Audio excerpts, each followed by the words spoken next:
As an ADHD coach, a question that I get asked a lot is, are there any productivity or organizational apps on the phone that I could recommend? And my answer has for some time been no. Because, look, fundamentally, in my experience, my lived experience, and also what I've seen again and again with so many of my clients, is that a lot of the apps, a lot of the organizational apps that people use, they get really excited. They say, I found this one, oh, it's great, it does this, it's got all these features, oh, it's fantastic. And they start putting all this info in, fly in my face, they put all this information in and start feeling like they're really on top of stuff, and it's such a nice sensation. Oh, my planner and my habits and my tasks, they're all here and it looks so pretty and that does this. Oh, wow. That's a great feeling, and it feels like we're getting something under control that hasn't been under control for a very long time often. They get this huge rush and they rant to me about how great it is, and I think I'm good at keeping my opinions away unless they have a therapeutic value to bring into the space. I think I'm pretty good at going, cool, that's awesome for you, and not letting how I feel about apps in. So I've tried my best as a coach to give people a chance to use these apps, and I want them to succeed for them. I want my clients to have strategies that work. But what I have seen and what I have experienced is that it is short-lived. These things don't stick for us as people with ADHD for 2 weeks or 3 or sometimes a month or 2. This fly is very persistent.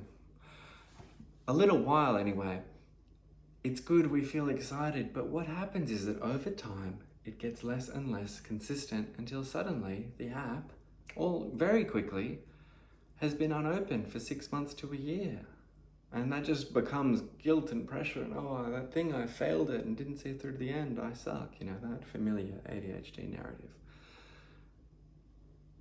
And one of the biggest reasons, in my opinion, and the number one reason that I refuse to recommend apps to people on the phone, is that phones have the internet. At least these days, smartphones, anything with it can do an app, will have the internet. And the internet is the antithesis or is anathema to productivity. It is anathema to organization. So if I go to my phone, a device to check my calendar or my plans to stay focused on the things I need to do, it is not in alignment with being focused on anything else. It is full of other apps and even just an internet browser on it that are designed, and I have a strong habit to be sucked into, to be sidetracked by. So the thing that I go to check in order to organize myself or check with my own organizational strategies, being the very thing that is the number one most likely thing to distract me or pull me away from what I should be doing. Do you see the dissonance here? So no, I can't recommend an app. Now, look, recently, I've got my eye on watches, the Apple Watch, whatever. I don't want to endorse particular brands, but I am interested in those because there are a lot of things that you can't seem to do. Now, I don't have one yet. I'm interested in trying it. There might be good stuff there. Mainly because what you can do on the internet with those is very limited. Can't speak to that, don't have experience yet. What I do know works, and what I have been using for years, is good old-fashioned, low-tech, post-it notes, whiteboards, things that are tangible, that are like knock on wood, that are real, that we can see, that get in our way. When I go to open the fridge, there's a post-it note on it. Because an app on my phone is only going to give me the information I need when I remember to open the app on my phone. And if I don't do that, then it's pointless. But if I have a post-it note that is at eye height, eye level, that reminds me of the thing that I have to do because it's important, and I happen to see that and it's neon pink when I'm washing my hands in the sink, the odds of that cutting through and being acted upon, being noticed, are infinitely bigger, right? So the strategies that I have used for such a long time are tangible paper, pen and paper, real things we can feel, that we can get the feeling of interfacing with. Even a to-do list, a daily to-do list, I write mine, pen on a page, and then I can cross it off, and I get the feeling of having done it. Because a big part of the ADHD experience, is that our prefrontal cortex, this front chunky bit here, it's considered to be underdeveloped. And this thing does lots of bits, it's quite large, and one of them, which is not really discussed or considered as much as I think it should, is that part of our brain, it deals with some abstract constructs. And because ours is a bit underdeveloped, certain things that can be a bit abstract, as in, just not tangible.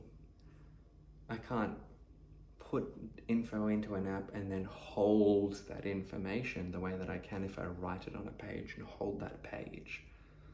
So generally, people with ADHD, if we can feel or hold, or the thing that we use is real, that is so much more sway. It matters more. My plan for my day is so much realer to me in a felt sense if I can hold that plan rather than just see it as words on a screen. You may not believe me, this may not make sense, but I am telling you, I've felt this repeatedly and I've seen this again and again. It's maybe in a way there's resistance, there's normal resistance here. Oh, but I want an app, it's so convenient, blah, blah, blah. Yeah, I get it. You may not want post-it notes all over your house, I get it. But they're effective. If we're looking for an app, we're looking for a solution. And if we want a solution, we want the one that works, not necessarily the one that's the prettiest. I like pen and paper, whiteboards, post-it notes, visible, tangible, real, felt things. A reminder to go to the gym shouldn't be the 37th ding on the phone of the day. It could be my gym shoes and gym bag in the middle of the hallway so I trip over them on my way to wherever I'm going. That's 1,000,000 times more effective for me and for most of the people I work with. So, this has been an 8 and a bit minute video so far of me telling you that in my professional experience and opinion, don't look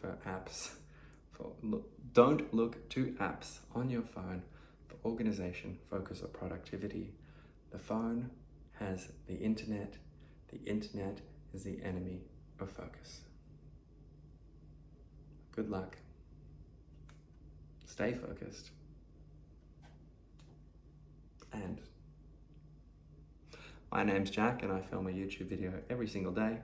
If you like this, you want to see what I do tomorrow, hit subscribe. Gotta get that bit in. Anyway, thank you. Thanks for your time. See you in the next video.